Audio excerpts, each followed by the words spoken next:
প্রিয় বন্ধুরা, আপনারা কেমন আছেন? আশা করি সবাই ভালোই আছেন। প্রিয় বন্ধুরা, বর্তমানে সান্ডা খুব ভাইরাল হয়েছে। আমি আজকে আপনাদের কাছে সান্ডার মতোই আরেকটা নতুন ভিডিও নিয়ে এসেছি। যে ভিডিওটা আজকে খুবই ইন্টারেস্ট হতে চলেছে। অনেক মজা পাবেন এই ভিডিওটা দেখলে। সম্পূর্ণ ভিডিওই দেখার চেষ্টা করবেন। প্রিয় বন্ধুরা, সান্ডা থাকে মরুভূমিতে আর এই প্রাণীটা থাকে জঙ্গলের ভিতরে। কারণ সান্ডা তো ছোট জিনিস, ছোট প্রাণী, আর এই প্রাণীটা হচ্ছে বড়।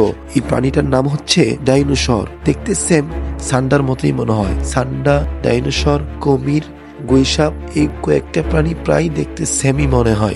এর জন্য আজকে আমি এই ভিডিওটা বানিয়েছি সান্ডার সাথে তুলনা করে। ডাইনোসরকে আমি সান্ডার লিডারও বলে থাকি। প্রিয় বন্ধুরা, ভিডিওটা কেমন লেগেছে অবশ্যই লাইক, কমেন্ট, শেয়ার করবেন। কমেন্টের মাধ্যমে আপনার মূল্যবান মতামত জানিয়ে যাবেন। আর যদি আপনি আমাদের চ্যানেলের নতুন হয়ে থাকেন অবশ্যই সাবস্ক্রাইব করবেন। সাবস্ক্রাইব করতে ভুলবেন না।